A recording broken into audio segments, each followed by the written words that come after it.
kuanzia 10 mpaka mstari wa 17 na tutakuwa haribiwa.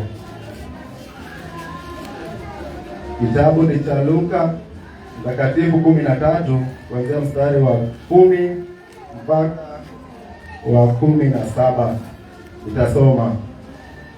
Siku ya Sabato alikuwa akifundisha katika sinagogi mojawapo. Na tazama, alikuwa na mwanamke aliyekuwa na pepo wa udhaifu muda wa miaka 18, naye amepindana, hawezi kujinyosha kabisa. Yesu alipomwona alimuita akamwambia, "Mama, umefunguliwa katika udhaifu wako." Akaweka mikono yake juu yake, naye akanyoka mara hiyo, akamtukuza Mungu. Basi mkuu wa sinagogi alikasirika kwa sababu Yesu amemponya mtu siku ya Sabato. Akajibu akawaambia mkutano, "Kuna siku 6 zifaazo kufanya kazi, basi njoni mponywe katika siku hizo, wala si katika siku ya Sabato." Lakini Bwana akajibu akasema, "Enyi wanafiki, kila mmoja wenu je, hamfungui ng'ombe wake au punda wake siku ya Sabato katika zizi, aende naye kumnywesha? Na huyu mwanamke aliye wa uzao wa Ibrahimu, ambaye shetani amemfunga miaka 18 hii, haikupasa afunguliwe kifungo hiki siku ya Sabato?" Aliposema haya, wakatahayari wote walioshindana naye. Mkutano wote wakafurahi kwa sababu ya mambo matukufu yaliyotendwa na yeye. Bwana Yesu asifiwe. Bwana abariki andiko. Tunaweza kuomba. Baba, katika jina la Yesu Kristo, shukuru. Ninakuinua ni kwa ajili ya wakati huu ambao Yesu umeweza kuandaa kwa ajili ya neno lako. Zama Yesu, nimesimama kama chombo, ninaomba ukanitumie jinsi upendavyo. Anisaidie Bwana ninapoenda kulifasiri neno lako, nikalitoe jinsi ambavyo Bwana wewe umekusudia.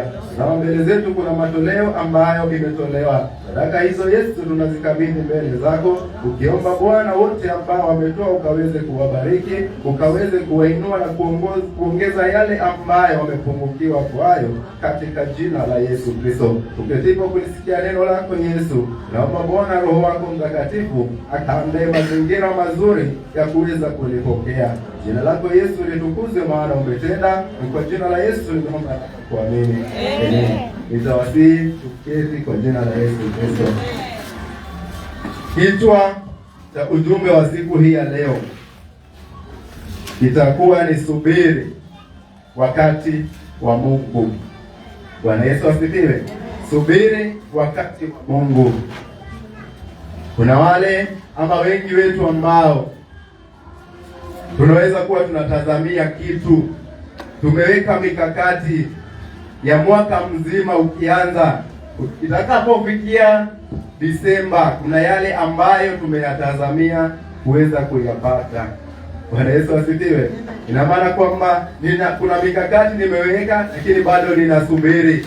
Muda utakapowadia, ninaweza kuwa nimepokea faida ama nimekosa kutimiza yale ambayo nilikuwa ninayatamani. Bwana Yesu asifiwe.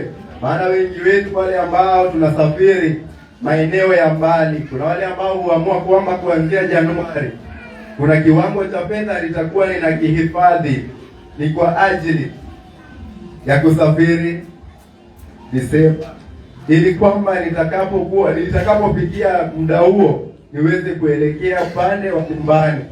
Bwana Yesu asifiwe. Kwa hivyo kuna yale ambayo tunaweza kuwa tunayatamani katika maisha yetu, lakini ikawa kwamba hatuwezi kuyapokea. Bwana Yesu asifiwe. Maana pengine tunataka kwa haraka, lakini Mungu bado hajaweka muhuri. Bwana Yesu asifiwe. Kwa hivyo ni vyema tukasubiri wakati wa Mungu. Bwana Yesu asifiwe. Ninaamini kwamba maana ya kusubiri ni kungojea. Bwana Yesu asifiwe. Kwa hivyo kuna kipindi ambacho mimi kama mwanadamu, mimi kama Mkristo, inanipasa kungojea wakati ambao unafaa, wakati wa Mungu. Bwana Yesu asifiwe. Kwa hivyo wakati nao ni kipindi au muda ambao umetengwa kwa jambo fulani. Bwana Yesu asifiwe. Lakini ili niweze kusubiri wakati wa Mungu, ina maana kuna kile ambacho kilenga. Bwana Yesu asifiwe. Na iwapo kwamba nitaona dalili ya kwamba haliwezekani, ninaweza nikatafuta mbinu zingine za kuweza kufikia yale ambayo ninayasubiria. Bwana Yesu asifiwe. Ni vyema kwamba tukaangalie na kujiwaza, tukajielewe, tukaanze kufikiria ni kwa nini leo hii Mungu ameweza kuniruhusu mimi niwe mzima jinsi nilivyo. Bwana Yesu asifiwe. Maana kuna wengi ambao jinsi tulivyosikia wamelazwa hospitalini. Leo hii hawezi wakanena, lakini Mungu amekupa uwezo wewe wa kunena, wa kuzungumza, wa kutembea. Bwana Yesu asifiwe. Kuna yule ambaye masikio yamefungika, hawezi akasikia, lakini alikuwa na uwezo wa kusikia. Bwana Yesu asifiwe. Lakini ni kipi ambacho sisi wenyewe tunamfanyia Mungu ili tukashuhudie ukuu wake katika maisha yetu, ama kumshukuru kwa yale ambayo ametutendea? Maana katika sifa zetu kuna kipindi tunadhihirisha ni kama tumelemewa, tunaonyesha ni kama hatuwezi. Bwana Yesu asifiwe. Lakini ikiwa kwamba tutamuonyesha shetani ametushinda, basi tutashindwa kabisa. Bwana Yesu asifiwe. Lakini ikiwa kwamba tutajitoa, licha ya kwamba unaweza kushuhudia uchache pengine au wa watu, huu usikuchanganye akili, usikutoe katika lengo ambalo Mungu amekusudia ni kwa ajili ya maisha yako. Bwana Yesu asifiwe. Maana ikiwa kwamba nitaangalia na anitoe kwa mawazo ambayo ni ya ushindi, basi nitashindwa. Bwana Yesu asifiwe. Na ikiwa kwamba ninangojea nikiwa na utulivu, ninangojea nikiamini ya kwamba linawezekana. Bwana Yesu asifiwe. Na maana kwamba kupitia imani hiyo ya Mungu ambaye ninamtumainia, anaweza akalitimiza katika maisha yangu. Bwana Yesu asifiwe. Maana katika ama miongoni mwetu kuna wale ambao kuna yale ambayo wanahitaji, na kuna kile ambacho wewe mwenyewe unakihitaji binafsi. Bwana Yesu asifiwe. Lakini kile ambacho unaweza ukakifanya, licha ya kwamba nimeomba kwa muda mrefu, nimefunga na kujinyima kwa muda mrefu, ninaweza kuwa ninatarajia lakini nikakosa subira. Bwana Yesu asifiwe.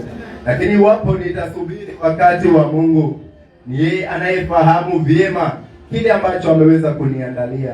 Ni yeye anajua vyema kile ambacho amekiweka ni kwa ajili yangu. Ninaweza kuwa nikiangalia hali yangu mwenyewe, ninaona kwamba ninafaa kuwa na gari wakati huu. Bwana Yesu asifiwe. Lakini Mungu anapokuangalia anaona kwamba hiyo gari ukiwa nayo wakati huu, unaweza ukatoka kwa wokovu. Bwana Yesu asifiwe. Na anaamua kwamba anafunga huo mlango kwa muda, ukasubiri, akikutengeneza, akikunoa, ili kwamba hata akikupa gari utaendelea kumtumainia, utaendelea kumngojea. Bwana Yesu asifiwe. Kwa hivyo ni vyema tunapoendelea kumtumainia Mungu, tujue kwamba kuna yale ambayo tunaweza kuwa tunamuomba, lakini ametuweka katika kipindi cha kungojea.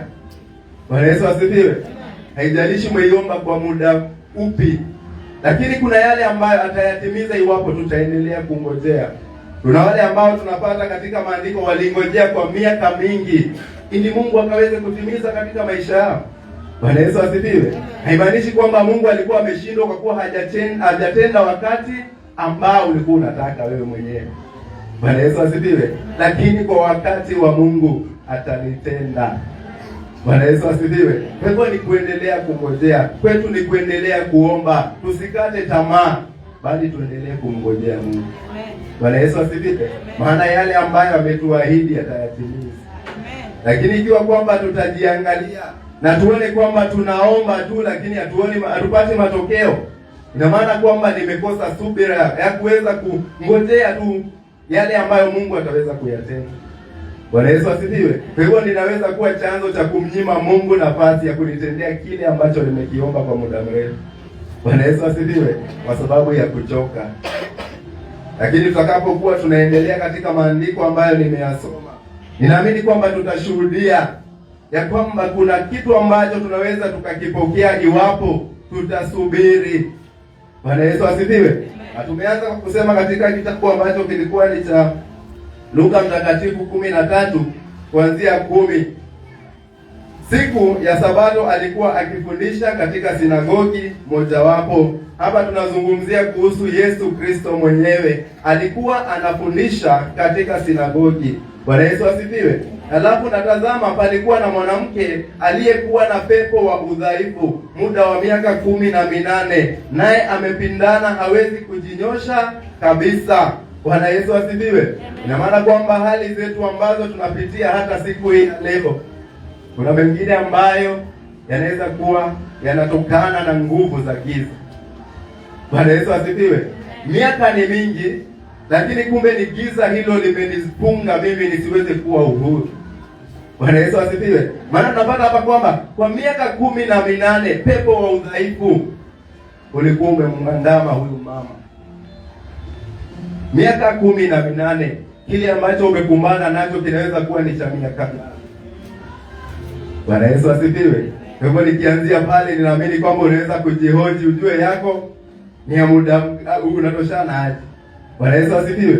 Ili kwamba tukaweze kuendelea, tunaweza tu tukashuhudia yale ambayo Mungu amekusudia, iwapo tutaweza kungojea.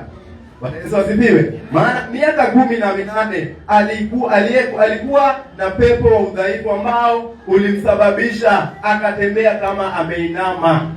Maana inajua hali hii, kuna wale ambao bado pengine hawajaifahamu. Naamini kwamba kama kuna mahali umetembea, kuna yule umepatana naye anatembea tu akiwa hivi.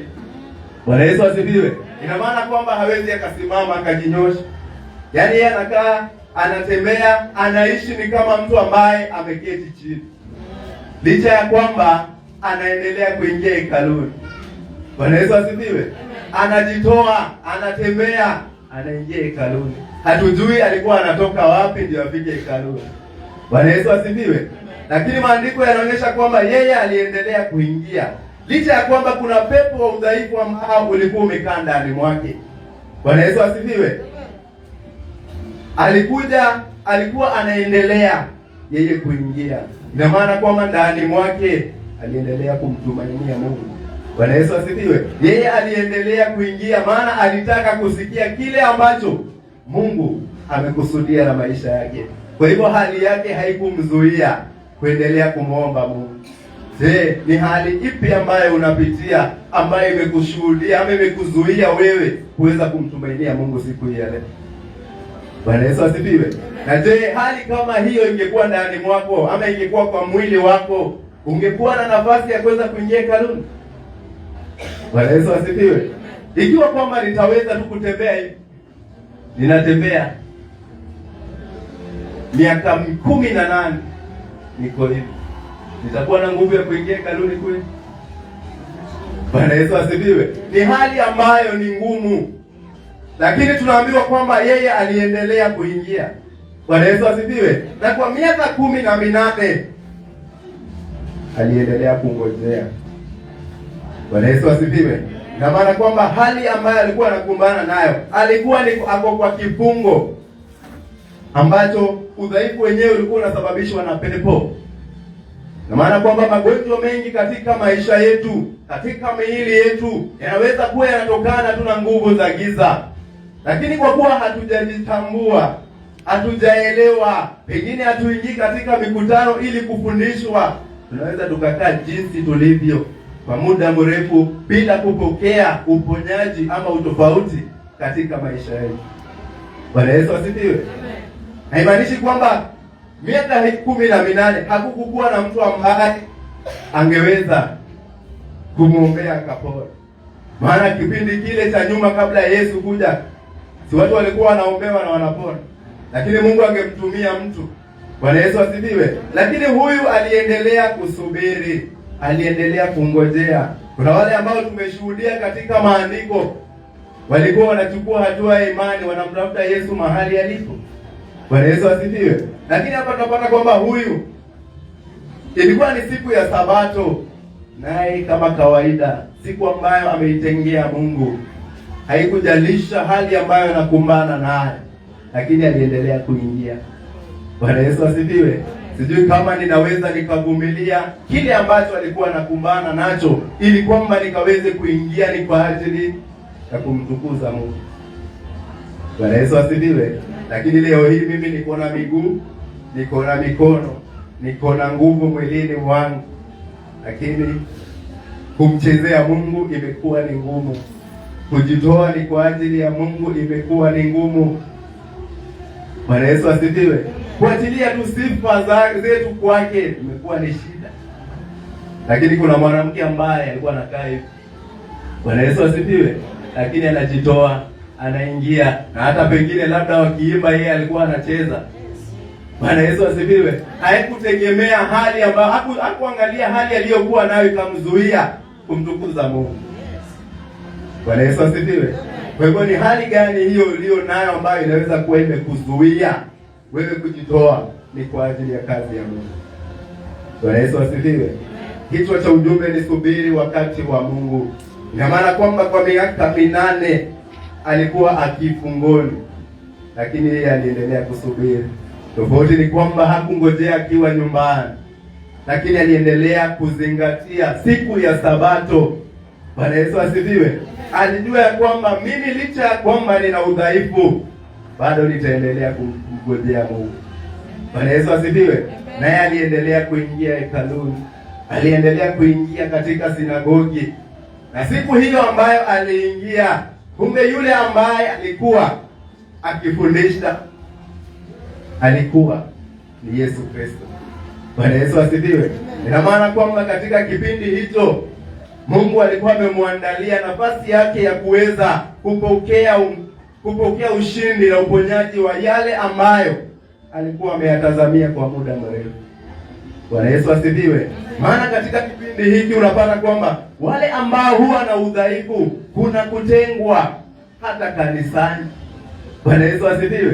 Kuna kudharauliwa, kusemwa vibaya, kuchukiwa, kuangaliwa kwa macho ambayo si ya kupendeza. Bwana Yesu asifiwe. Lakini yeye aliendelea kuingia, hakuangalia hali aliyokuwa nayo na jinsi watu wanavyosema kumhusu. Aliendelea kumtumainia Mungu. Bwana Yesu asifiwe. Kwa hivyo ni hali gani hiyo ambayo unaweza ukawa mzima, una afya mwilini mwako, lakini kile ambacho umekisikia kinakuzuia kumtukuza Mungu? Bwana Yesu asifiwe. Ina maana kwamba kuna hali tunaweza kuwa tuko nao, kama mimi ni mzima jinsi nilivyo, lakini kwa kusikia ninakosa kumtumainia Mungu. Ninasema hata mambo ya kanisa pengine ikae. Bwana Yesu asifiwe. Lakini mpango wa Mungu ni kwamba tukaendelee kuingia. Lile ambalo linasema vibaya kutuhusu haimaanishi kwamba wewe ni mbaya. Bwana Yesu asifiwe. Ninaweza kuwa ninakusema vibaya, lakini mbele za Mungu wewe uko na haki. Unaomba na Mungu anajibu maombi yako. Bwana Yesu asifiwe. Ina maana kwamba niendelee kumtumainia na kungojea wakati wake. Amen. Bwana Yesu asifiwe. Nisiangalie watasema nini kunihusu. Licha ya kwamba nina ulemavu wangu, pengine nina upungufu wa kunena, pengine nina upungufu wa kutenda, nisiangalie hayo sana. Kile ambacho ninakifanya na Mungu anaridhishwa nacho nikakitende kwa bidii, maana ataweza kuniinua kupitia hicho. Amen. Bwana Yesu asifiwe. Ninaweza nikang'ang'ana kwa muda mrefu kutaka kumpendeza mtu, lakini Mungu anaponiangalia anaweza kuniacha na hali niliyokuwa nayo. Bwana Yesu asifiwe. Lakini nitakapomtazamia Mungu, hakuna chochote ambacho kinaweza kikanizuia Mungu kunibariki. Amen. Kwa hivyo tusiangalie lile ambalo linanenwa kinyume na maisha yangu. Ikiwa kwamba ninajiachilia mbele za Mungu na kusubiri kwa wakati ambao atanitendea, niendelee kumtumainia. Bwana Yesu asifiwe. Niendelee kumngojea. Kazi yangu isinizuie kumtumainia Mungu. Bwana Yesu asifiwe. Biashara yangu isinizuie kumtumainia Mungu. Maana inaweza fanyika kizuizi hata cha wewe kujipeana mbele za Mungu. Unasema kwamba hizi bidhaa ambazo nilinunua nitaziuza saa ngapi? Bwana Yesu asifiwe. Alafu zinakuja zinakuwa kizuizi cha wewe mwenyewe kujitoa mbele za Mungu. Bwana Yesu asifiwe. Changamoto ambazo tunakumbana nazo leo zinahusishwa na huyu mwanamke ambaye alikaa na pepo ya udhaifu kwa miaka 18. Bwana Yesu asifiwe. Lakini ni kipi ambacho kilileta uponyaji kwake? Kwa miaka 18 alivumilia, alingojea. Hakujua itakuwa ni lini. Maandiko yanasema 18 kwa kuwa yeye hakukuwa anajua ni lini, lakini baada ya kupokea uponyaji ndio tunaambiwa ni miaka 18. Bwana Yesu asifiwe. Ina maana kwamba hangekuja wakati huo, basi angeendelea kungojea. Bwana Yesu asifiwe. Kwa hivyo baada ya kupokea uponyaji ndio tunaambiwa miaka 18 alikuwa na udhaifu huo wa kutembea. Nimeanza kwa kuuliza udhaifu wako unaweza kuwa ni wa aina gani? Maana wengi tunaweza kuwa tunamtumainia Mungu, lakini ndani mwetu kuna udhaifu ambao umetulemaza wa kuweza kujitoa hata mbele za Mungu. Bwana Yesu asifiwe. Ninaweza kuwa ninaingia katika mikutano, lakini ndani mwangu kuna udhaifu ambao bado umeniandama, kifungo ambacho bado Mungu hajakifunua ndani mwangu. Lakini iwapo kwamba nitaendelea kumtumainia, basi kuna kipindi ameniandalia ni kwa ajili ya kuniinua tena. Mahali ambapo nilikuwa ninaweza kuaibika, anaweza akaleta heshima ambayo ilikuwa imepotea kwa muda mrefu. Amen. Bwana Yesu asifiwe. Lakini iwapo kwamba nitaendelea kungojea. Bwana Yesu asifiwe. Ni mfano mzuri ambao unadhihirisha jinsi ambavyo ninaweza nikasubiri. Maana kama ni kazi ninaweza kosa kuandikwa kwa sababu ya hali yangu. Bwana Yesu asifiwe. Lakini biashara nimeruhusiwa kufanya maana ni yangu. Bwana Yesu asifiwe. Kwa hivyo iwapo sitaandikwa, nina uwezo wa kujiandika na Mungu akanitetea. Amen. Bwana Yesu asifiwe. Kwa hivyo hatujui alikuwa anaishi jinsi gani, lakini naamini kwamba kama alikuwa anakumbuka siku ya Sabato na anaendelea kuingia, alikuwa anangojea. Bwana Yesu asifiwe. Alikuwa katika kipindi cha kusubiri. Yeye anangojea siku ya Bwana itakapowadia ili kwamba akaweze kumtendea. Katika mstari ambao ni wa 12 nasema kwamba Yesu alipomuona alimuita akamwambia, mama, umefunguliwa katika udhaifu wako. Bwana Yesu asifiwe. Mhitaji huyu anakuja kupatana na suluhisho la maisha yake. Bwana Yesu asifiwe. Lakini kwa miaka 18 ameendelea akingojea. Bwana Yesu asifiwe. Anaendelea akingojea, akisubiri lile ambalo Mungu amemwandalia. Ni mangapi ambayo leo hii tumekuwa tukisubiri? Kuna yale Mungu ameyatenda katika maisha yako na kuna yale ambayo bado unasubiri aweze kukutendea. Bwana Yesu asifiwe. Lakini swali litakuwa, nitapatikana ili niweze kutendewa? Bwana Yesu asifiwe. Maana Yesu alimuona, ili amtendee alimuona.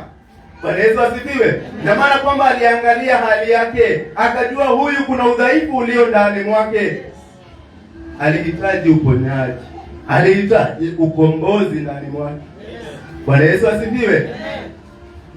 Ni mangapi ambayo unakumbana nayo siku hii ya leo, ambayo yamekukosesha nafasi nzuri wewe na Mungu, muda wa kuweza kujipeana mbele za Mungu? Wakati uliopita niliwakumbusha, nikauliza iwapo kwamba ulikuwa unaweza kuingia kanisani na kujitoa ni kwa ajili ya kupanguza hata nyumba ya Bwana. Bwana Yesu asifiwe. Maana kuna kile ambacho ulikuwa unakilenga ukifanya hivyo, lakini hayo yote yalienda wapi? Bwana Yesu asifiwe. Ina maana kwamba imani ilipungua. Bwana Yesu asifiwe. Kwa hivyo ni vyema kupatikana kanisani licha ya mzigo tulio nao. Bwana Yesu asifiwe.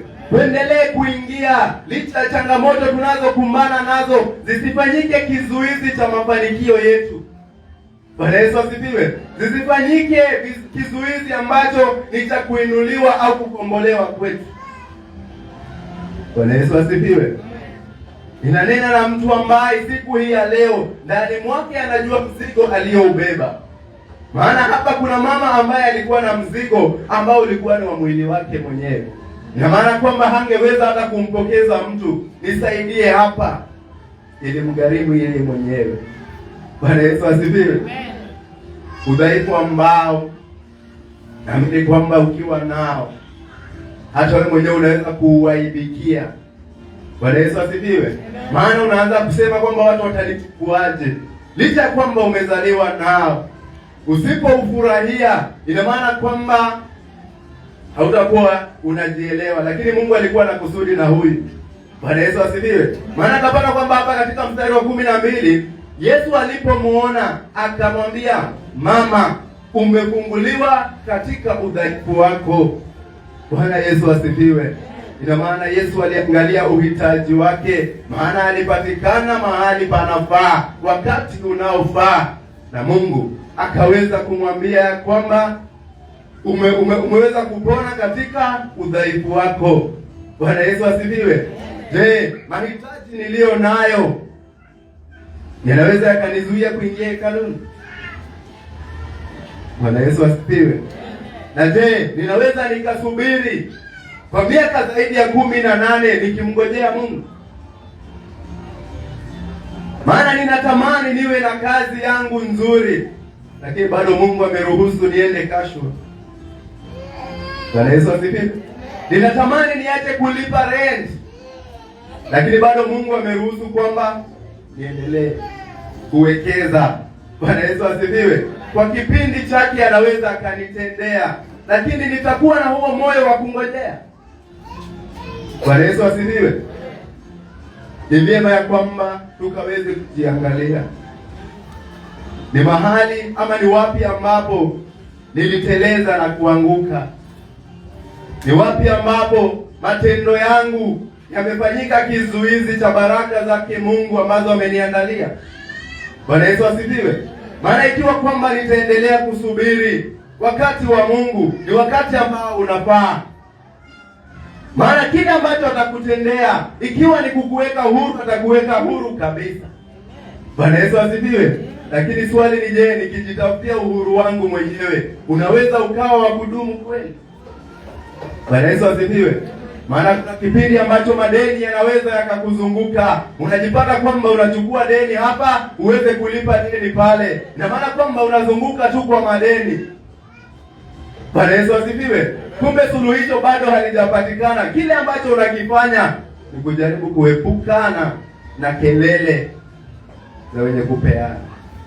Bwana Yesu asifiwe. Lakini deni bado linasalia lile lile. Bwana Yesu asifiwe. Tukaendelee kumngojea Mungu. Napata kwamba katika mstari wa 12 nasema Yesu alipomuona alimuita akamwambia, mama, umefunguliwa katika udhaifu wako. Ina maana kwamba Yesu aliangalia ndani mwake, katika kujitoa kwake, katika kuingia na kuikumbuka siku ya Sabato. Mungu aliona kwamba huyu ameidhamini siku aliyeweka ni kwa ajili yake. Bwana Yesu asifiwe. Sasa swali ni kwetu sisi ambao siku hii ya leo tunapokea neno hili, tunajiweka katika kiwango gani ili kwamba tukaweze kujiachilia ni kwa ajili ya kumtumainia Mungu, ni kwa ajili ya kumtumikia Mungu. Bwana Yesu asifiwe. Tuchunguze mioyo yetu, tuangalie ni kipi ambacho tumepungukiwa ili kwamba Mungu akaweze kututendea. Tunahitaji kusubiri wakati wa Mungu. Bwana Yesu asifiwe. Kwa hivyo subira ya kweli ni kubaki karibu na Mungu licha ya kuvunjika moyo. Bwana Yesu asifiwe. Nikaendelee kumtumainia Mungu, nikaendelee kumngojea Mungu. Na nitamngojea kwa njia gani? Kuwa karibu na Mungu licha ya kuvunjika moyo. Bwana Yesu asifiwe. Na hiyo tutaweza kuangalia katika Petro wa kwanza mlango wa 5 na mstari wa 10 peke yake. Petro wa kwanza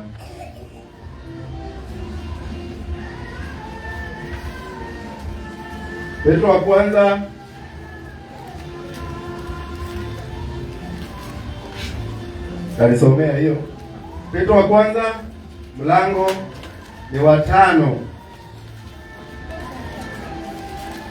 Mlango ni wa 5, mstari utakuwa ni wa 10 peke yake. Waraka wa kwanza wa Petro sura ya 5 mstari wa 10.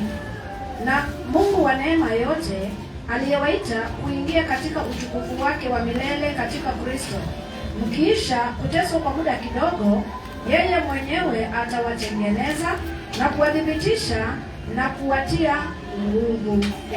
Amen. Bwana Yesu asifiwe. Napata kwamba subira ya kweli ni kubaki karibu na Mungu licha ya kuvunjika moyo. Na maandiko ambayo tumesomewa yanasema kwamba na Mungu wa neema yote aliyewaita kuingia katika utukufu wake wa milele katika Kristo, mkisha kuteswa kwa muda. Bwana Yesu asifiwe. Mkisha kuteswa kwa muda kidogo, yeye mwenyewe atawatengeneza na kuwadhibitisha na kuwatia nguvu. Bwana Yesu asifiwe. Licha ya kuteseka na kuhangaika, anasema kwamba atatudhibitisha na kututia nguvu. Bwana Yesu asifiwe. Kwa hivyo ni vyema ya kwamba tukaendelee kumtumainia Mungu, maana licha ya magumu yote ambayo tunapitia yanayoonyesha kwetu ni kama tunahangaika, tunateseka, tutakapomsubiri Mungu na kukosa kuvunjika moyo, atatutia nguvu ya kuendelea kumngojea kwa wakati ambao ameahidi atalitenda. Bwana Yesu asifiwe. Kwa hivyo tusichoke na tusivunjike mioyo, maana Mungu yuko karibu nasi. Yale ambayo ameahidi haimaanishi kwamba asipotenda leo hatatenda kesho. Bwana Yesu asifiwe. Haimaanishi kwamba baada ya kuomba haujaona matokeo sasa uchoke na kukata tamaa. Wewe endelea kumngojea, ukimkumbusha yale ambayo unahitaji akutendee. Bwana Yesu asifiwe. Njia moja ni ya kubadilisha hata maombi, maana kuna kipindi tunaweza kuwa tunaomba lakini tunaomba vibaya. Bwana Yesu asifiwe. Alafu najipata kwamba matokeo hayaonekani. Kumbe ni mimi ambaye ninaomba. Na mbele za kwangu mimi ninaona ninamimina sifa mbele za Mungu. Ninaona kwamba nimenyenyekea mbele za Mungu. Lakini kumbe maombi yangu mbele zake ni upuzi. Bwana Yesu asifiwe. Ni kwa sababu ya yale ambayo pengine niliyatenda lakini sikumbuki niliyatenda. Bwana Yesu asifiwe. Kile ambacho kinaweza kikakuonyesha njia na kukupa mwelekeo ni wakati Roho wa Mungu ametua ndani mwako, ili kwamba ufahamu udhaifu wako. Ni Roho Mtakatifu awezaye kukuonyesha. Bwana Yesu asifiwe. Lakini atakuonyesha iwapo utamkaribisha. Maana wengi tunaweza kuwa tunatamani kuongozwa na Roho Mtakatifu, lakini bado hatujadai, pengine hatuitishi, pengine hatuonyeshi ndani mwetu kwamba tuna nia ya kujazwa na Roho Mtakatifu. Ndio maana unapata kwamba pasipo Roho Mtakatifu ndani mwetu, kuna yale tunaweza tukaishi nayo kwa muda mrefu, kumbe tuko kwenye kifungo. Bwana Yesu asifiwe. Unahangaika, unatafuta kazi, kumbe hiyo kazi kuna mahali imeandaliwa. Lakini iwapo kwamba utaendelea kusubiri, ukisubiri wakati ambao Mungu amekuandalia. Bwana Yesu asifiwe. Maana huyu mama kwa miaka 18 hakujua kwamba Yesu atakuja na kuweza kumkomboa, lakini yeye aliendelea kumtumainia Mungu, akiingia katika sinagogi. Bwana Yesu asifiwe. Na kile alichoingia pale ni kufundishwa. Ni mangapi ambayo ndani mwetu tunaona kwamba tunayajua wenyewe, lakini wakati Mungu anaponena tunaanza kuona mawazo yetu kumbe yalikuwa ni tofauti. Bwana Yesu asifiwe. Ni vyema ya kwamba tukaendelee kumtumainia Mungu kwa kuingia ili kufundishwa, kuelekezwa, maana ni neno la Mungu linaloelekeza, sio mawazo yetu. Bwana Yesu asifiwe. Sio ufahamu tulio nao wetu ama elimu tuliyoipokea, lakini ni Mungu mwenyewe anayejidhihirisha ndani mwetu ili aweze kutuelekeza na kutunenea. Bwana Yesu asifiwe. Kwa hivyo tusijiangalie sisi, lakini tuangalie kile ambacho Mungu ameweza kutuandalia. Bwana Yesu asifiwe. Maana ili niweze kupokea nitahitajika kusubiri, na ili niweze kusubiri nitahitaji nguvu na uweza wa Roho Mtakatifu kunipa uvumilivu. Bwana Yesu asifiwe. Kwa hivyo nitavumilia kwa sababu ninaye Roho ambaye ananitia nguvu kila siku ya kuweza kuamka na kuweza kumtukuza Mungu kupitia neema aliyoachilia kwetu. Bwana Yesu asifiwe. Ni kipi ambacho kimekulemea kwa muda mrefu, unakiona lakini umeshindwa ni jinsi gani inaweza kikakuondoka? Bwana Yesu asifiwe. Ninamuomba Mungu na ninasubiri, lakini ninasubiri nikifanya jambo, kuendelea kuingia, kungojea nikifundishwa. Bwana Yesu asifiwe. Nikielekezwa, nikionywa, maana kuna kipindi ambacho ninaweza kuwa sienendi katika njia inayofaa. Bwana Yesu asifiwe. Lakini wakati ninasubiri kwa kuwa Roho wa Mungu yuko ndani mwangu. Amenipa uvumilivu kwa kuendelea kumngojea. Amenipa nguvu za kuendelea kuvumilia hali niliyo nayo. Mama yule ambaye alikuwa na ugonjwa huo, udhaifu ulikuwa umemlemaza, ndio, lakini yeye hakujiangalia. Aliangalia kile ambacho anakihitaji. Bwana Yesu asifiwe. Unaweza kuwa uko hekaluni, lakini kuna changamoto zimekuandama. Ukiziangalia hizo changamoto, kuna uwezekano ukakosa suluhisho la kuondoka katika matatizo unayokumbana nayo. Lakini utakapomtazamia Mungu, yeye ni mwaminifu, atakutendea. Bwana Yesu asifiwe. Maana neno lake analifuatilia ili kuweza kulitimiza. Lakini ikiwa kwamba nitasikia leo, pengine amesema niombe kwa jina lake na nitalipokea.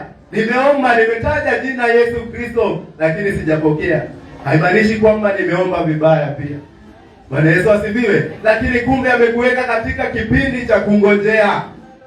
Na ikiwa kwamba nitangojea, basi wakati wake ni mwema, atanitendea. Wakati wake utakapowadia, atanitendea. Bwana Yesu asifiwe. Kwa hiyo tumeambiwa kwamba yeye mwenyewe atawatengeneza na kuwadhibitisha na kuwatia nguvu. Bwana Yesu asifiwe. Ina maana kwamba nitakapoendelea kungojea, licha ya hali ninayokumbana naye, atanitia nguvu ya kuendelea kungojea. Bwana Yesu asifiwe. Israeli walianza safari yao wakielekea Kanaani. Changamoto zilikuwa nyingi njiani. Katika nyika walikumbana na vita, waasi wakainuka. Lakini ni kipi ambacho kiliwatia nguvu ya kuweza kuendelea? Kulikuwa na Musa ambaye alikuwa anawaongoza. Bwana Yesu asifiwe. Na kile ambacho alikifanya kizuri ni kusikia kutoka kwa Mungu. Bwana Yesu asifiwe. Na kwa sababu ya hekima ambayo Mungu aliweka ndani mwake, aliendelea kuwaongoza mpaka kipindi ambacho Mungu alikusudia kwamba waweze kuingia Kanaani. Cha kushangaza ni kwamba wale ambao walianza safari, wengi wao wote waliweza kuangamia. Bwana Yesu asifiwe. Hakuweza kufika kwa nchi ya ahadi. Kwa sababu gani? Kwa kuchoka, kukumbana na changamoto. Njaa ilikuwa imeinuka, kiu ilikuwa imeinuka. Wanaanza kuona ni kama Mungu amewaacha, licha ya kwamba wanashuhudia uwepo wake akiwaongoza. Bwana Yesu asifiwe. Wakristo tuko kanisani, tunashuhudia ishara zake Mungu, lakini bado malalamiko yake, bado kuna kushindwa, bado kuna kulemewa. Lakini kipindi ambacho nitangojea na kusubiri wakati wa Mungu, atanitendea. Atanitendea. Maana Israeli walingojea, licha ya kwamba waliangamia, ahadi yake Mungu aliitimiza kwao. Bwana Yesu asifiwe. Walianza safari wakiwa wengi, walianza safari wakiwa watu wazima, lakini wanao ndo waliweza kuingia. Bwana Yesu asifiwe. Ina maana kwamba Mungu alilifuatilia neno lake ambalo alikuwa ameliahidi kwamba atalitimiza, na kwa kweli ni kwamba aliweza kutimiza. Bwana Yesu asifiwe. Licha ya kwamba kuna wale waliangamia, ni kwa ajili ya kumkosea Mungu, ni kwa ajili ya kuangalia kule ambako walikuwa wametoka na yale ambayo walikuwa wanayapokea. Kipindi kikafika kwamba wakaona ni kama Musa amechelewa, wakaamua kujitengenezea miungu ambayo wataabudu. Bwana Yesu asifiwe. Mara nyingi tunaweza kuwa tuko kanisani, uwepo wa Mungu tunaushuhudia, lakini tena tunajiandalia mazingira ambayo ni ya upingamizi wa Mungu wa kweli. Bwana Yesu asifiwe. Maana tunajiingiza katika sehemu ambazo hazifai, lakini tunamngojea Mungu. Tofauti ni kwamba Mungu anaweza akachukizwa nasi, na lile ambalo alikuwa alitende kwetu likakosa kutendeka. Licha ya kwamba analifuatilia neno lake, ndani mwako utalishuhudia, lakini kuna yule ambaye atalishuhudia. Bwana Yesu asifiwe. Tuliona kwamba Mordekai wakati ambapo alituma ujumbe kwa Esther, alimwambia hata kama utalifanya, Mungu anaweza akawaokoa Wayahudi kwa njia nyingine. Bwana Yesu asifiwe. Ina maana kwamba wokovu wetu ni yeye anaujua vyema. Bwana Yesu asifiwe. Na lile kusudia maishani mwetu tunaweza tukalipokea. Bwana Yesu asifiwe. Kwa hivyo ni kuendelea kungojea. Muda na wakati hatujui. Hata kuja kwake Kristo mwenyewe hatujui, lakini tunaendelea kwa moyo wa kungojea, tunavumilia licha ya kutukanwa, kusemwa vibaya, ya kwamba wewe unahubiri kwa njia gani? Unahubiri ni kana kwamba uko na hasira. Inaendelea nikitenda yale ambayo Mungu amekusudia. Bwana Yesu asifiwe. Ninaweza kuwa ninafundisha, lakini wewe ukiniangalia unaona kwamba ni kama ninakusomea. Bwana Yesu asifiwe. Lakini Mungu ni mwaminifu. Maana mazingira ambayo anahitaji ukapokee neno lake anayaandaa pole pole. Bwana Yesu asifiwe. Haijalishi itachukua muda unatoshana aje, lakini atalitimiza. Bwana Yesu asifiwe. Ninaamini yale ambayo unaendelea kuyashuhudia si kwa ajili yangu mimi mwenyewe, lakini ni Mungu ambaye ananiwezesha kuweza kuyatenda. Bwana Yesu asifiwe. Niendelee kumngojea Mungu ili kwamba kesho yangu akaweze kuendelea kuniinua. Maana sio kiwango ninatamani niwe, lakini iwapo nitachoka na kukata tamaa, ninaweza nikalemewa. Bwana Yesu asifiwe. Lakini kile ambacho kitaendelea kunitia nguvu ni wakati ninangojea na kuendelea kusongea mbele za Mungu, kunyenyekea na kuuliza mwelekeo kutoka kwake. Ni mangapi ambayo umelemewa nayo? Unaweza kuwa umesemwa vibaya, lakini usikate tamaa. Wewe subiri wakati wa Mungu. Bwana Yesu asifiwe. Usichoke kwa yale ambayo unasikia. Usiangalie jinsi gani unavyomchezea Mungu. Ikiwa kwamba linakubalika mbele za Mungu, wewe mchezee. Bwana Yesu asifiwe. Hata mke wa Daudi alizungumza vibaya kuhusu Daudi, lakini yeye alisema kwamba anajua yule anayemchezea.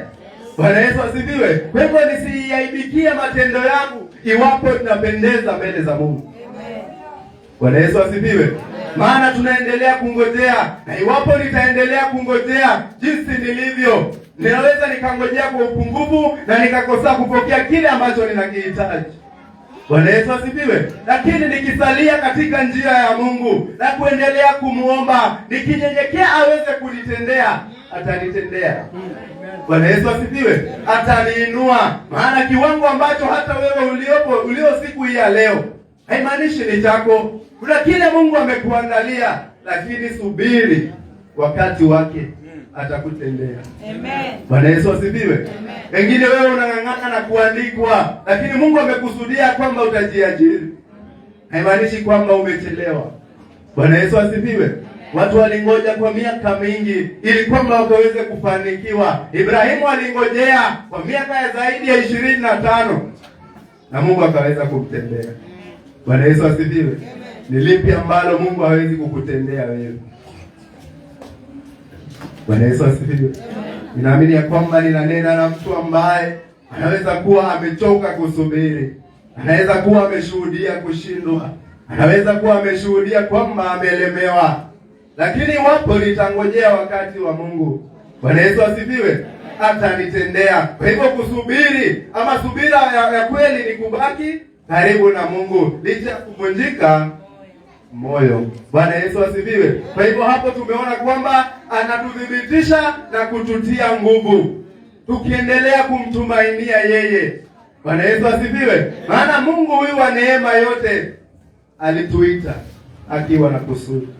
Bwana Yesu asifiwe. Tuendelee kumngojea, tusichoke wala kukata tamaa. Vijana tukaendelee kujitoa kwa ajili ya kazi ya Mungu. Usiangalie umri wetu. Tusiangalie marafiki zetu watatusema aje. Tusiangalie shule tunazosoma wengine wanafanya aje. Maana tukishuhudia yale wanayoyatenda, tunaweza tukatoka katika mpango wa Mungu na tukaweza kuaibika. Bwana Yesu asifiwe. Hapo ndio utashuhudia mambo ambayo hayawezi kupendeza hata mbele za Mungu. Maana unajipata kwamba kupitia yale ambayo umeshuhudia, unajipata umeingia katika mtego wa Ibilisi na anakunasa, na kile ambacho utakileta mbele zako ni aibu. Bwana Yesu asifiwe. Lakini iwapo sitajiangalia, basi nitaanguka katika mtego huo. Bwana Yesu asifiwe. Kwa hivyo ni vyema kuendelea kumngojea Mungu. Hapa tunapata kwamba katika Luka mtakatifu 13 mstari ambao ni wa 12, Yesu alipomwona alimuita akamwambia, mama, umefunguliwa katika udhaifu wako. Alafu 13 inasema kwamba akaweka mikono yake juu yake, naye akanyoka mara hiyo, akamtukuza Mungu. Bwana Yesu asifiwe. Ina maana kwamba Yesu baada ya kumuona na kumuita alimwambia, mama, umefunguliwa katika udhaifu wako. Lakini kuna kile ambacho alilitenda tena baadaye. Bwana Yesu asifiwe. Alinyosha mkono wake akamwekelea. Bwana Yesu asifiwe. Akauweka juu yake. Na tunaambiwa kwamba baada ya kuweka juu yake, akaweka mikono juu yake, naye akanyoka mara hiyo na kumtukuza Mungu. Bwana Yesu asifiwe. Ina maana kwamba alisubiri miaka 18, anatarajia kwamba siku moja nitaweza kusimama kama wengine. Bwana Yesu asifiwe. Inawezekana kwamba leo niko kanisani, lakini nikitoka hapa sijui nitakula nini. Inaweza kuwa leo niko kanisani ninamuomba Mungu, lakini sijui kesho nitafanya kazi gani. Bwana Yesu asifiwe. Maandalizi haya tunaweza kuwa tunayawaza kwetu, lakini Mungu anaponena anasema kwamba mawazo yetu sio mawazo yake. Bwana Yesu asifiwe. Na njia zetu sisi si njia zake. Bwana Yesu asifiwe. Pendo ni kuendelea kumngojea, maana kile ninachokiwaza leo kinaweza fanyika tofauti iwapo itamuelekea Mungu. Bwana Yesu asifiwe. Maana leo ninaweza kuwa ninajiuliza nitakula nini, na kumbe Mungu ashaandaa kile ambacho utakipata. Bwana Yesu asifiwe. Unaweza kuwa unatafuta kazi, kumbe Mungu amekuandalia kazi. Siku ya kesho unapatana naye. Bwana Yesu asifiwe. Kwa hivyo ni kuendelea kusubiri wakati wa Mungu. Usichoke wala kukata tamaa. Licha kwamba ninadai Mungu akabadilishe kazi yangu, nisichoke kungojea. Bwana Yesu asifiwe. Amekuweka chini ya huyo muhindi akiwa na sababu. Bwana Yesu asifiwe. Hata wewe uangalie uaminifu wao kwa Mungu wao wenyewe. Maana hao wenyewe huwa waaminifu kwa Mungu wao. Bwana Yesu asifiwe. Utapata wakichuna maua, wanaenda kuomba, wanaziweka hapo chini na vitu zimekuwa hapo juu. Utawapata wakiinama wakimuomba. Bwana Yesu asifiwe. Lakini unajipata wewe Mkristo ambaye kwa nyumba ya Bwana hukosi kuomba, hukosi kusifu, unasahau hata kupuliza Mungu akakutangulie katika kazi ambayo unaanza kuifanya. Bwana Yesu asifiwe. Najipata kwamba tumelemewa. Wanatulemea si eti kwamba wanamwabudu Mungu wa kweli, lakini kile ambacho wanakidhihirisha ni kwamba imani yao kwa Mungu wao wanaizingatia sana. Bwana Yesu asifiwe. Na sisi wenyewe ni kipi ambacho tunaweza tukakizingatia? Ni kwa ajili ya Mungu tunayemwabudu akatutendea. Bwana Yesu asifiwe. Tunaweza tukafanya tofauti. Amen. Na tukashuhudia mkono wa Mungu. Bwana Yesu asifiwe. Tuendelee kumtumainia, maana bado hajabadilishana na sisi. Bwana Yesu asifiwe. Kwa hivyo ukombozi ulikuja ghafla, lakini ulikuwa umeandaliwa. Bwana Yesu asifiwe. Maana licha ya kwamba aliupokea wakati huo, mbele za Mungu yeye alijua wakati huo unafaa ni kwa ajili yake. Bwana Yesu asifiwe. Kwa hivyo tusiendelee kukaa ni kama tumelemewa wakati ambao wameuandaa.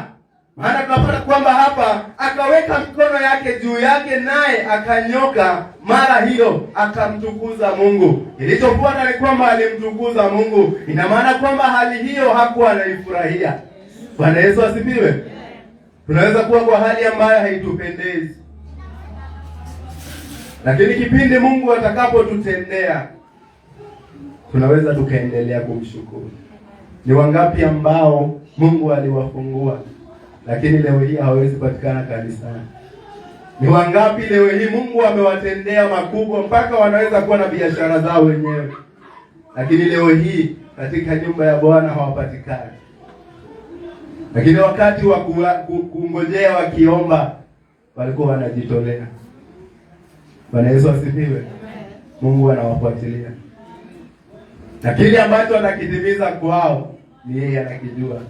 maana kuna muda amepeana, ni kwa ajili ya kujirudia, ni kwa ajili ya kujigundua, nielewe sehemu yangu na niweze kuiwajibikia, ili Mungu akaendelee kunitetea na hata kunibariki.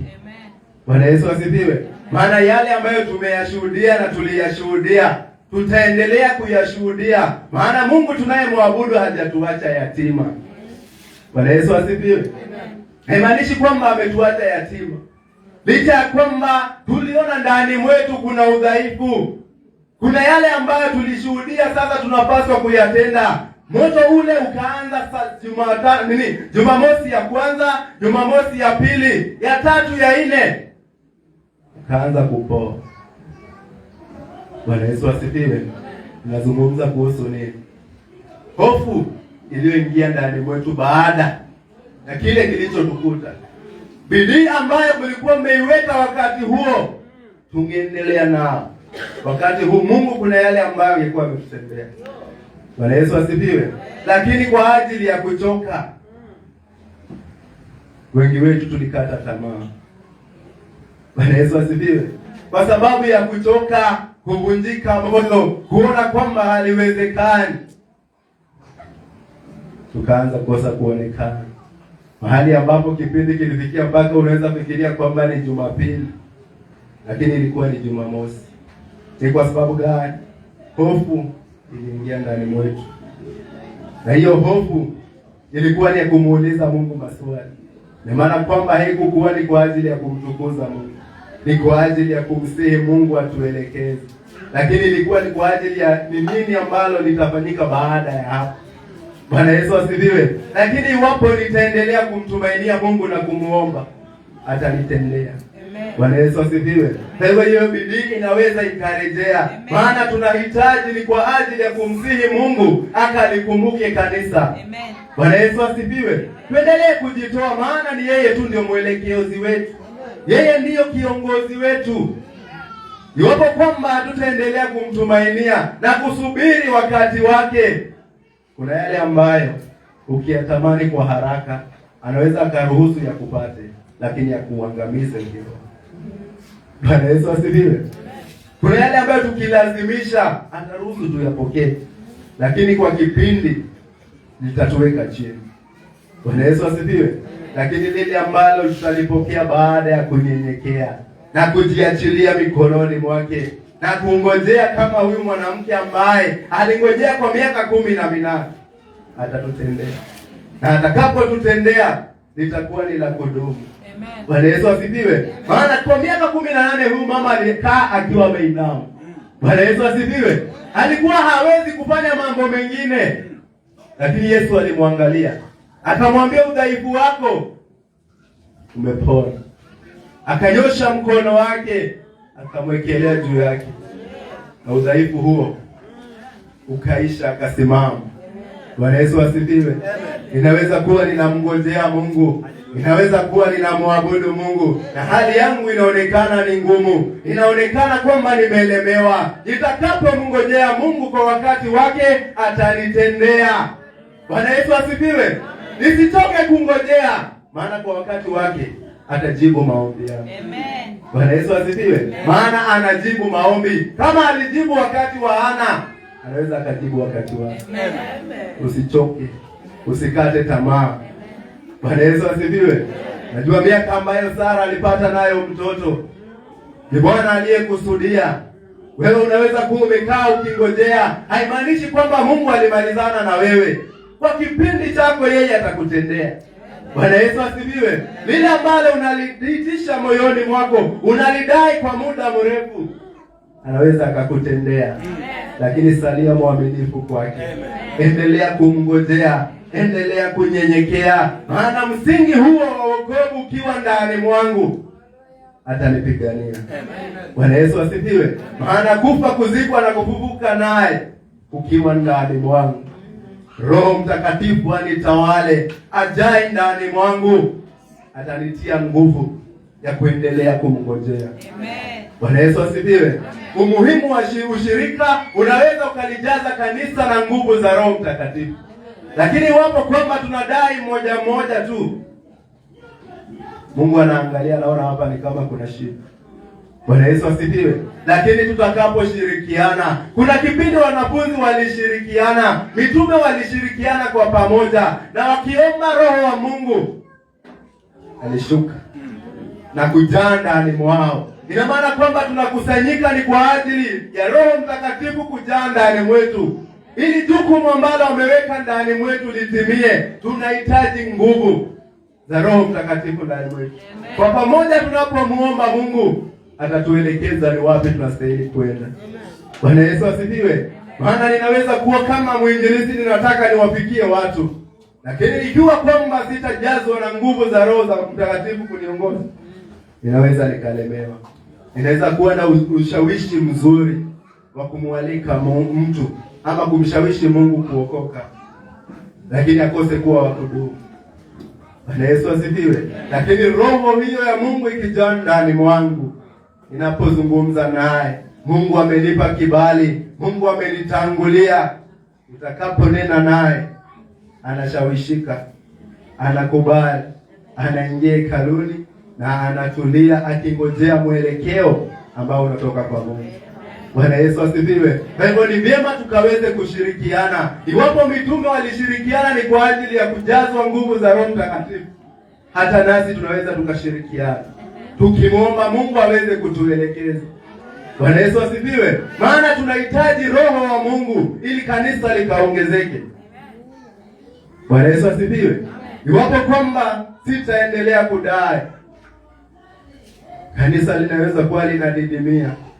Kumbe sababu si mchungaji, sababu si mwinjilisti, si viongozi, lakini sababu ni wewe. Bwana Yesu asifiwe. Maana Mungu anatuangalia na anaangalia mioyo yetu, akiona kwamba tunajitoa ni kwa ajili ya kazi yake. Tukiunganika kwa pamoja, kwa umoja, tukidai mbele zake, Roho Mtakatifu atanena na kanisa. Bwana Yesu asifiwe. Roho Mtakatifu ataweka kusudi lake kwa kanisa, lile ambalo tunatamani. Pengine kuna yale tunayatazamia kwa mawazo yetu. Bwana Yesu asifiwe.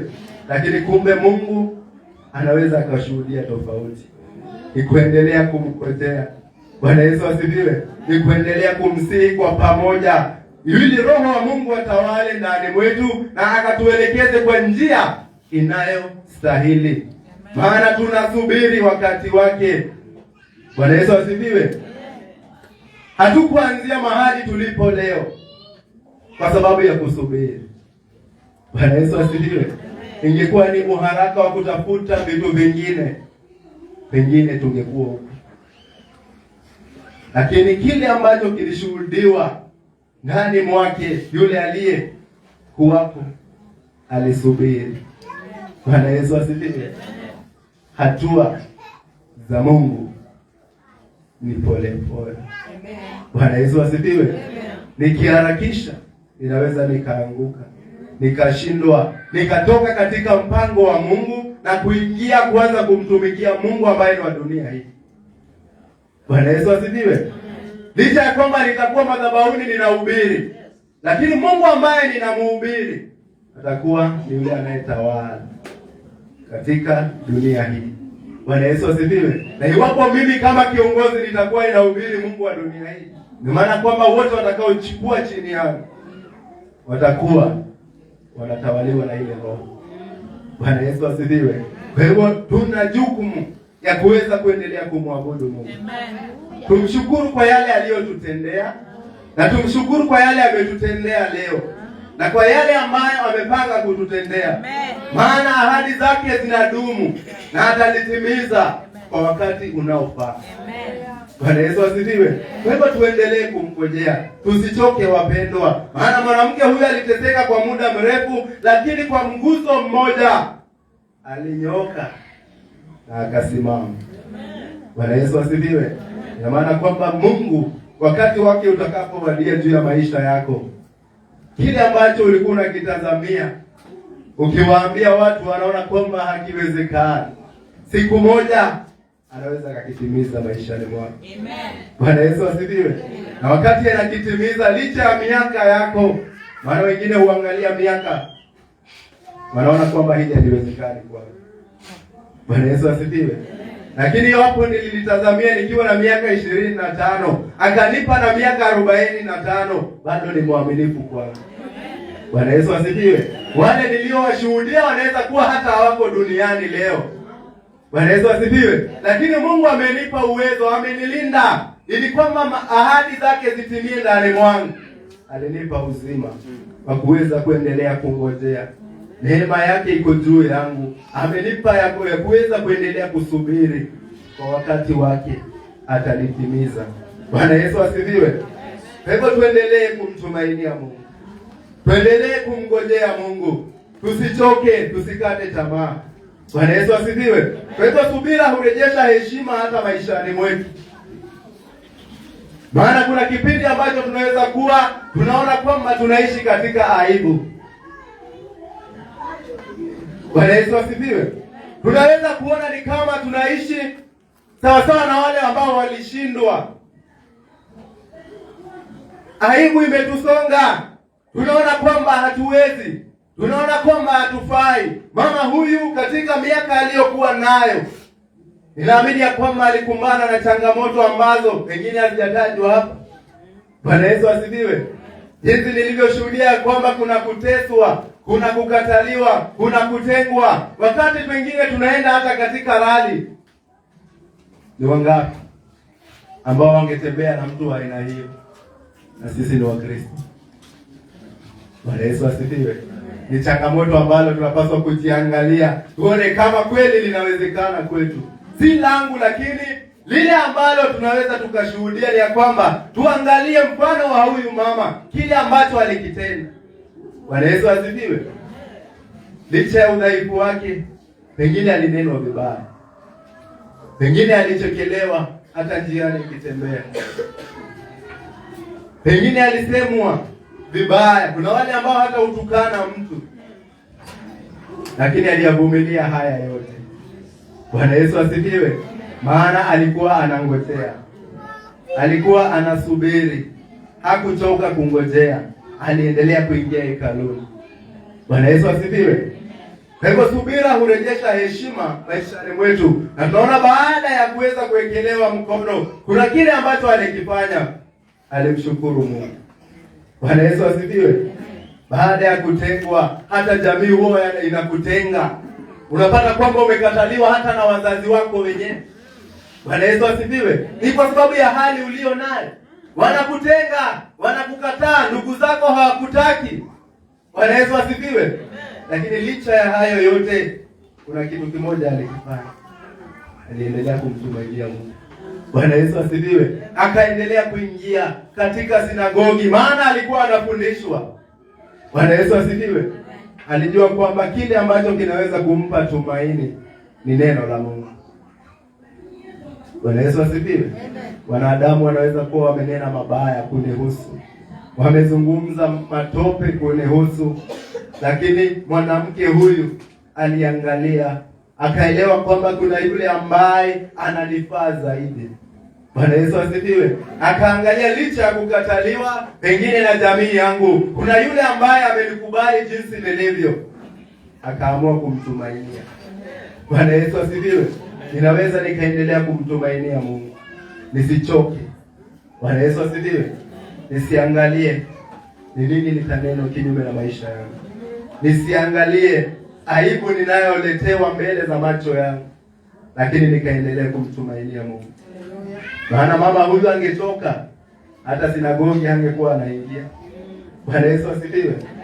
Angekuwa anaangalia hali yake, naona kwamba anafaa kuwa katika pengine barabara akiombaomba. Bwana Yesu asifiwe. Maana kuna yale ambayo hawezi kuyatenda, lakini aliingia. Na siku ambayo iliwadia, alikutana na Yesu mwenyewe. Bwana Yesu asifiwe. Kile ambacho kilifuata ni kwamba Yesu mwenyewe alimwambia kwamba umepona katika udhaifu wako. Akaweka mkono wake juu yake. Bwana Yesu asifiwe.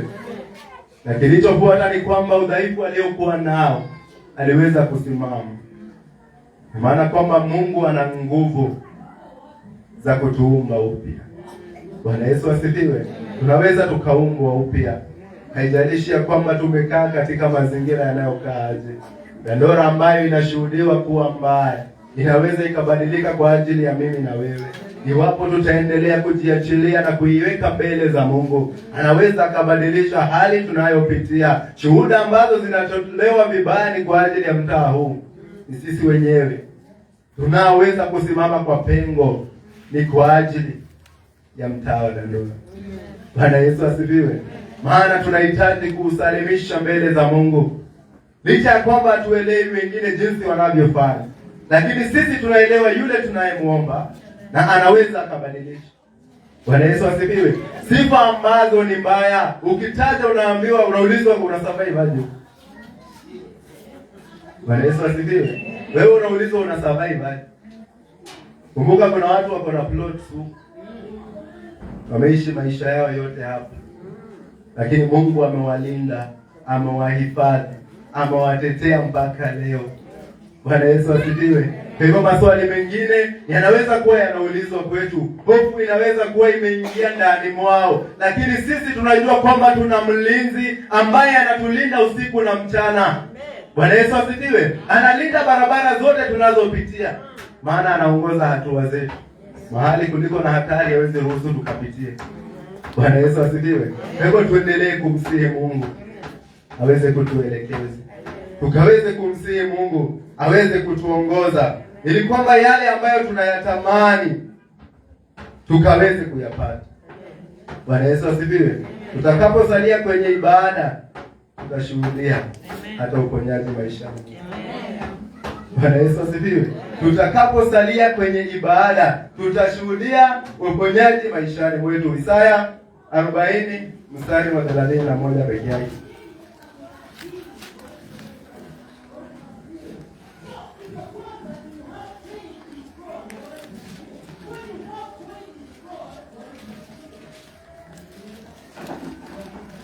Tutakaposalia kwenye ibada, tutashuhudia uponyaji.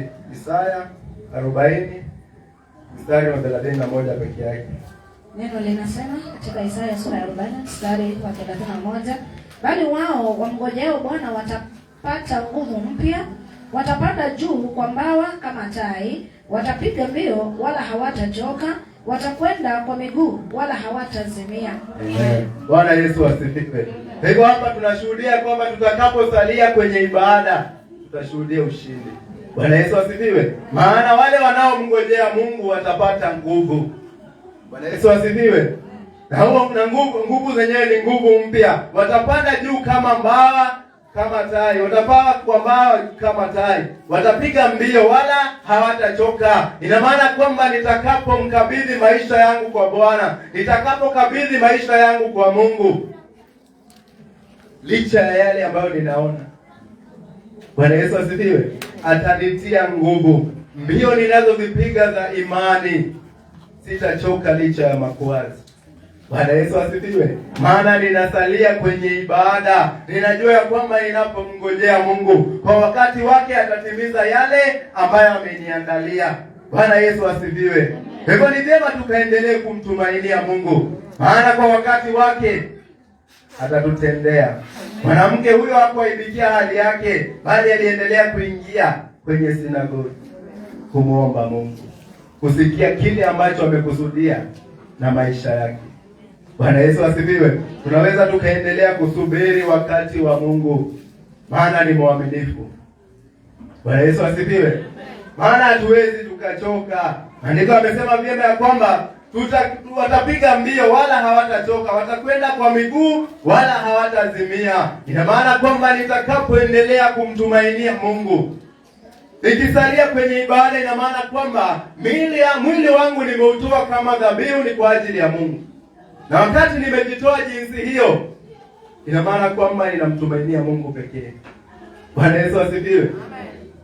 Maana nikimtazamia mwanadamu, anaweza akanisema vibaya, anaweza akaniangusha. Bwana Yesu asifiwe. Lakini Mungu hawezi akaniacha. Bwana Yesu asifiwe. Ndipo tunapata katika mstari ambao ni wa Luka mtakatifu 13 mstari wa 10 3:14 nasema kwamba akaweka mikono yake juu yake, naye akanyoka, mara hiyo akamtukuza Mungu. Basi mkuu wa sinagogi alikasirika kwa sababu Yesu amemponya mtu siku ya Sabato. Akajibu akawaambia mkutano, kuna siku 6 zifaazo kufanya kazi, basi njooni mponywe katika siku hizo, wala si katika siku ya Sabato. Bwana Yesu asifiwe. Matendo ambayo Yesu alidhihirisha, kuna wale ambao yaliwakwaza. Bwana Yesu asifiwe. Licha ya kwamba kulikuwa na mtu aliyekuwa na udhaifu, mkuu wa sinagogi aliona kwamba kuna siku nyingine ya kupokea uponyaji. Bwana Yesu asifiwe. Kwa hivyo akakasirika na yale ambayo Yesu aliyatenda. Bwana Yesu asifiwe. Tunaweza kuwa tunamtumainia Mungu,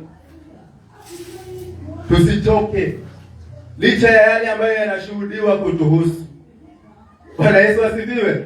Kuna yale yanaweza tendwa maishani mwako na Mkristo mwenzako akakasirika kukuhusu wewe mwenyewe. Bwana Yesu asifiwe. Wewe endelea kumtumainia Mungu. Usingojee yale ambayo unayasikia, ruhusu yaondoke ndani mwako. Wewe endelea kumtumainia Mungu, maana majibu ambayo Yesu alimpatia. Bwana Yesu asifiwe. Alijibu akasema kwamba, lakini Bwana akajibu akasema, enyi wanafiki, kila mmoja wenu, je, hamfungui ng'ombe wake au punda wake siku ya Sabato katika zizi, aende naye kumnywesha? Bwana Yesu asifiwe. Aliwakumbusha na kuonyesha yale ambayo wanayatenda ambayo wameyasahau. Bwana Yesu asifiwe. Maana alilinganisha tendo lake na wanyama ambao hao wakuu ama Wayahudi walikuwa wanatenda. Bwana Yesu asifiwe. Maana unapata kwamba hapa, enyi wanafiki, kila mmoja wenu, je, hamfungui ng'ombe wake au punda wake siku ya Sabato katika zizi, aende naye kumnywesha? Bwana Yesu asifiwe.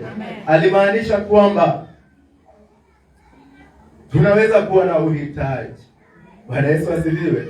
Kama ng'ombe hao walikuwa na uhitaji, tunawaachilia waende wakunywe. Na kuna mama hapa ambaye anahitaji kwa miaka 18, kuna kile hakukipokea, lakini wakati umewadia kukipokea. Mkuu wa sinagogi alitarajia kwamba ungeahirisha. Bwana Yesu asifiwe. Lakini kuna lile Yesu ambalo alishuhudia ya kwamba huyu ni mfungwa, alihitaji kufunguliwa. Bwana Yesu asifiwe. Maana hapa akilinganisha na ng'ombe, ni ng'ombe ambao walikuwa kwenye zizi, lakini hao wenyewe wanawaachilia waende wakunywe maji. Bwana Yesu asifiwe. Ina maana kwamba huyu aliyekuwa mhitaji alihitaji naye kufunguliwa. Bwana Yesu asifiwe. Kwa hivyo ni vyema kuendelea kumtumainia Mungu, maana yeye haangalii hali unayokumbana nayo, lakini kwa wakati wake yeye anakutendea. Bwana Yesu asifiwe. Maana tunapata kwamba alisema, enyi wanafiki, kila mmoja wenu, je, hamfungui ng'ombe wake au punda wake siku ya Sabato katika zizi, aende naye kumnywesha?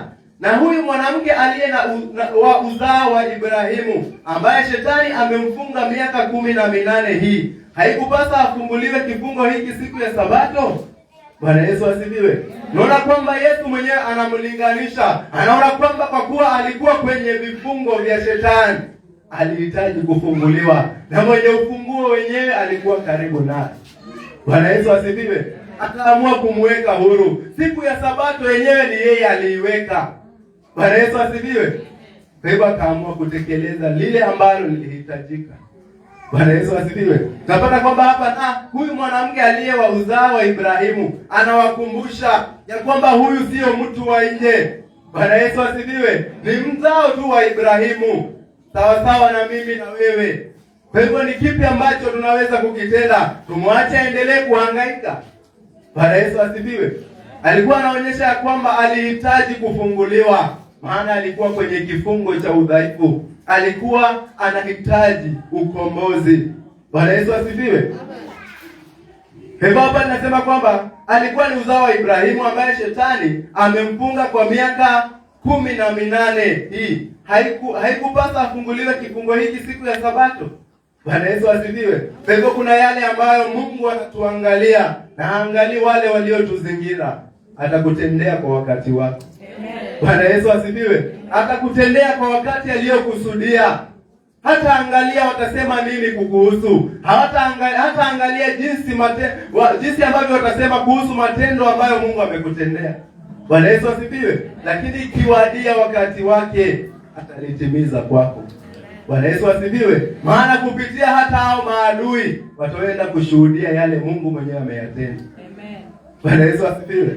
Kama ni vyema kuendelea kungojea. Imani inatupatia nguvu ya kusubiri.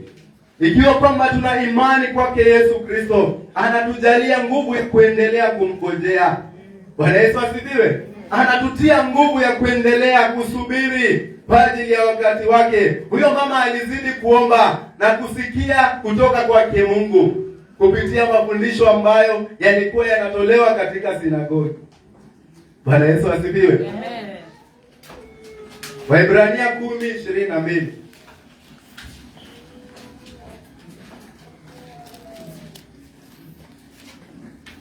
Waebrania 10 mlango wa 10:22. Imani inatupatia nguvu ya kusubiri. Kwa hivyo tunaweza tukazingatia imani, maana ndiyo inatutia nguvu ya kuendelea.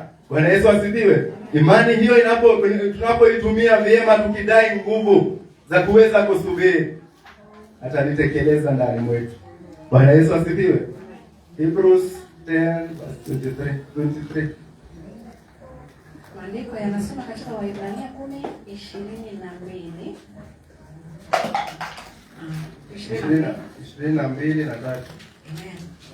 Na tukaribie wenye moyo wa kweli kwa utimilifu wa imani, hali tumenyunyiziwa mioyo tuache dhamiri mbaya, tumeoshwa miili kwa maji safi, na mulishike sana ngamo la tumaini letu lisigeuke, maana yeye aliahidi ni mwaminifu. Amen. Bwana Yesu asifiwe. Kwa hivyo imani inatupatia nguvu ya kusubiri. Na tunapata katika kitabu hiki, na tukaribie wenye moyo wa kweli kwa utimilifu wa imani, hali tumenyunyiziwa mioyo tuache dhamiri mbaya. Bwana Yesu asifiwe. Alafu tumeoshwa miili kwa maji safi. Bwana Yesu asifiwe. Maji haya yanalinganishwa na nini? Maji safi ni damu ya Yesu. Bwana Yesu asifiwe. Na ikiwa kwamba tumesafishwa, tukizingatia, tukaukaribie mwenye moyo wa tukaribie wenye moyo wa kweli kwa utimilifu wa imani, hali tumenyunyiziwa mioyo tuache dhamiri mbaya. Alafu tumeoshwa miili kwa maji safi. Mstari wa 23 unasema kwamba na mlishike sana ungamo la tumaini letu lisigeuke. Bwana Yesu asifiwe. Ina maana kwamba tutakapoendelea kulishika lile ambalo tumelipokea, imani hiyo ambayo uliipokea ikisalia ndani mwako, Bwana Yesu asifiwe, Mungu ataendelea kuwa mwaminifu kwetu. Bwana Yesu asifiwe. Na tutaendelea kuushuhudia ushindi wake maishani mwetu ikiwa tutaendelea kungojea.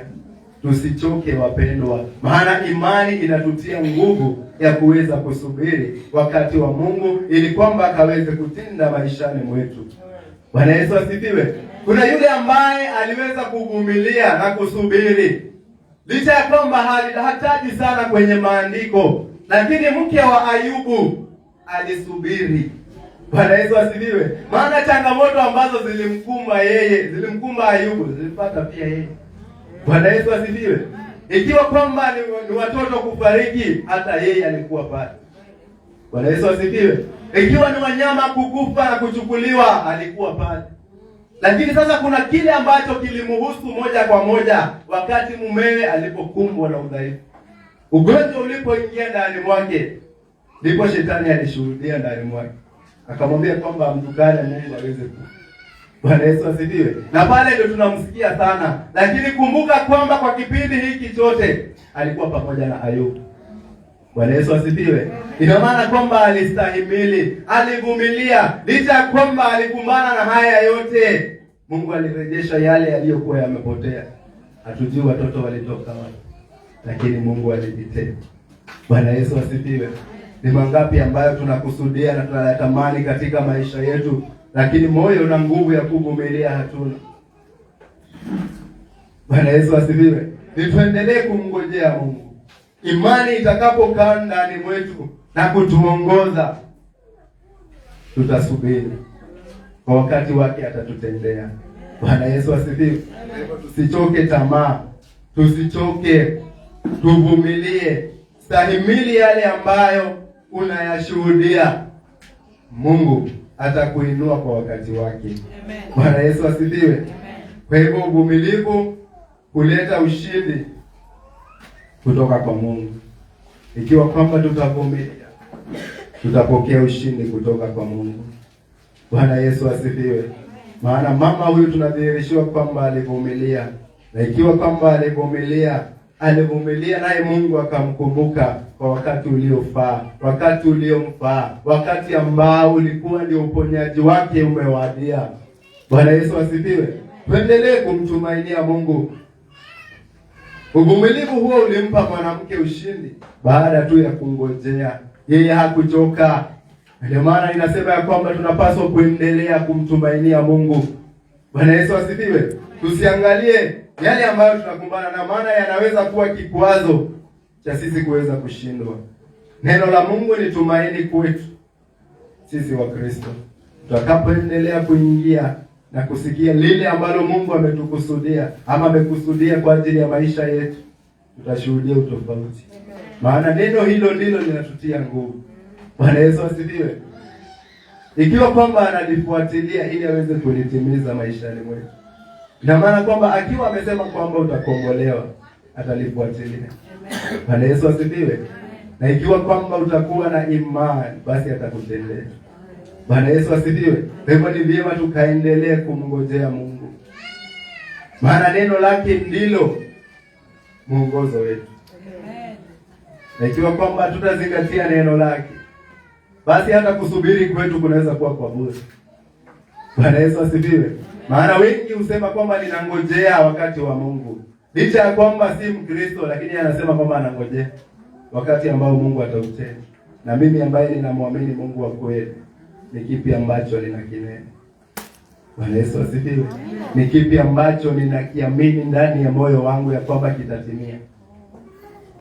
Nitakapoendelea kusubiri yale ambayo ameniandalia, ni kwa wakati wake, wakati ambao ni wa Mungu, atanitendea. Bwana Yesu asifiwe. Kwa hivyo ni vyema niendelee kungojea, maana kwa wakati wake atanitendea. Bwana Yesu asifiwe. Tumeshuhudia kwamba udhaifu mwingine unatokana na nguvu za giza. Mwanamke huyu alikaa na ugonjwa huo. Pengine kwa mawazo yake alifikiria kwamba ni ugonjwa tu wa kawaida, lakini wakati anapokutana na mponyaji, anadhihirisha kwamba ni pepo la udhaifu ambalo lilikuwa limetua ndani mwake. Bwana Yesu asifiwe. Likasababisha akawa kwa hali hiyo kwa miaka 18. Kuna yale ambayo yanaweza kuwa yamefungika maishani mwetu, lakini iwapo tutaendelea kumngojea Mungu, tuendelee kumuomba, kwa wakati wake atatimiza. Bwana Yesu asifiwe. Kuna mengine anahitaji tendo la imani ili kutimizwa maishani mwetu. Bwana Yesu asifiwe. Maana tunapata kwamba kuna mwanamke aliyetokwa na damu miaka 12, lakini ilimpasa kuchukua hatua na kumwendea Yesu. Bwana Yesu asifiwe. Maana alisema moyoni mwake, nikimguza tu, nikiguza pinde la vazi lake, nitapokea uponyaji. Akachukua hatua licha ya watu kumzingira, licha ya watu kumzunguka. Alipoguza vazi lake, akapokea uponyaji. Bwana Yesu asifiwe. Na tunapata kwamba Yesu mwenyewe alimshuhudia, maana alihisi kwamba kuna nguvu zimetoka ndani mwake. Ina maana kwamba tendo lake la imani lilimguza hata Yesu mwenyewe. Bwana Yesu asifiwe. Kwa hivyo tunaweza tukaendelea kudhihirisha hata matendo yetu kwa imani, na Yesu akatutendea. Wakati tunasubiri tukiwa tunaendelea kutekeleza yale ambayo yanatupaswa kutekeleza. Bwana Yesu asifiwe. Tusichoke wapendwa. Tusiangalie hali tuliyomo. Bwana Yesu asifiwe. Maana tunaye mwabudu anaweza akatuinua. Tunaye mwabudu anaweza akatutetea, akatupigania, akafungua njia mahali ambapo wewe kwa macho yako unaona hakuna njia. Bwana Yesu asifiwe. Miujiza anaweza akayatenda, kwa sababu sisi wenyewe tunasalia waaminifu kwake na tunangojea. Bwana Yesu asifiwe. Tuliambiwa kwamba miujiza, kungojea mshahara mwisho wa mwezi si miujiza. Bwana Yesu asifiwe. Maana una uhakika ukiingia kazi utapokea. Lakini kuna lile Mungu anaweza akalitenda ambalo haukuwa unalitarajia.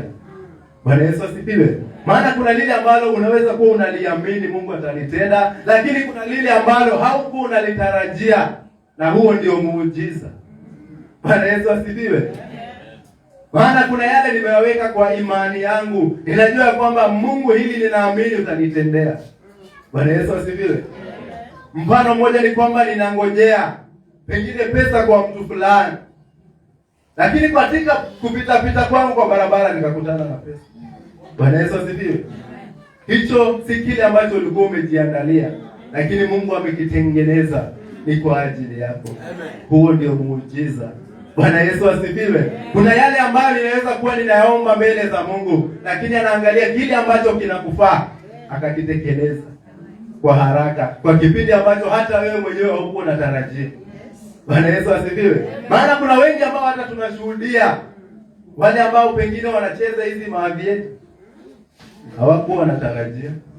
Bwana Yesu asifiwe. Wengine atakwambia kwamba nilikuwa tu ninabahatisha, lakini Mungu naye akaruhusu iende. Naambiwa kwamba ndege inapepea. Bwana Yesu asifiwe. Na kwa wakati huo Mungu alikuwa amekusudia kwamba wewe ukalipokea. Bwana Yesu asifiwe. Ni mangapi ambayo tunajaribu kuyatafuta maishani mwetu, ambayo kwa akili na mawazo yetu tunaona hayawezekani. Kumbe kuna yule ambaye anatuwezesha. Bwana Yesu asifiwe. Tukiendelea kumtumainia, yeye ni mwaminifu wa kulitimiza ndani mwetu. Lengo la Mungu litatimia maishani mwetu iwapo tutaendelea kumtumainia. Amen. Bwana Yesu asifiwe. Lile ambalo ameliweka ni kwa ajili yetu atalitimiza, tukiendelea kungojea. Tusubiri wakati wa Mungu. Tungojee, tusichoke, tusikate tamaa. Bwana Yesu asifiwe. Maana ataweza kulitimiza. Bwana Yesu asifiwe. Tutafute ufalme wa Mungu kwanza, na mengine yote tutazidishiwa. Bwana Yesu asifiwe. Ishara hii inaonekana kwa mwanamke huyu, maana alijua kwamba ninaweza kuwa mimi ni mdhaifu, lakini nitaendelea kuingia nikisikiliza kile Mungu ambacho anasema kuhusu maisha yangu. Bwana Yesu asifiwe. Akangojea kwa kipindi cha miaka 18 na Mungu akaweza kumtendea. Bwana Yesu asifiwe. Kwa hivyo tunaweza tukaendelea kumwabudu Mungu. Bwana Yesu asifiwe. Tusichoke. Kama Nuhu alijenga safina kwa miaka 120, ni kipi ambacho kwako inaweza kikakushinda? Bwana Yesu asifiwe. Nina miaka 20 lakini nishachoka. Nina miaka 2 katika wokovu lakini nimechoka. Ninaona kushindwa, ninashuhudia kulemewa. Niendelee kujitia nguvu. Bwana Yesu asifiwe. Nisichoke kungojea, maana yale ambayo Mungu ameandaa kwetu atayatimiza, lakini anaangalia uaminifu wetu, utakatifu wetu. Bwana Yesu asifiwe. Iwapo kwamba nitailinda imani yangu, yeye ni mwaminifu. Safari niliyoianza ama Mungu aliyoianzisha ndani mwangu anaweza akaitimiza, iwapo mimi mwenyewe nitajitoa na kujipeana mbele zake Mungu, ili kwamba akaweze kuniongoza. Kwa hivyo nitamalizia kwa kusema kwamba abudu na lengo, ukisubiri wakati wa Mungu utashuhudia makuu katika maisha yako. Bwana Yesu asifiwe. Hivyo ninaamini ya kwamba kusubiri kwetu kunaweza kukaleta ushuhuda katika maisha yetu. Nikimalizia katika mstari ambao ni wa 17, unasema kwamba aliposema haya wakatahayari wote walioshindana naye, mkutano wote wakafurahi kwa sababu ya mambo matukufu yaliyotendwa na yeye. Bwana Yesu asifiwe. Kwa hivyo hata nasi tunaweza tukaufurahia ukuu wa Mungu maishani mwetu iwapo tutasubiri. Bwana Yesu asifiwe. Kwa hivyo Mungu wa uzima aweze kuwabariki, aweze kuwatendea mema. Na wale ambao wametusikiliza katika mtandao, Mungu wa uzima aweze kuwabariki sana, aweze kuwatendea mema katika jina la Yesu Kristo. Naweza tukapiga makofi ni kwa ajili yao, kwa ajili ya kujitoa kwao katika jina la Yesu Kristo. Mungu wa uzima aweze kuwabariki sana. Nitawasihi tusimame kwa jina la Yesu Kristo, tukaweze kuingia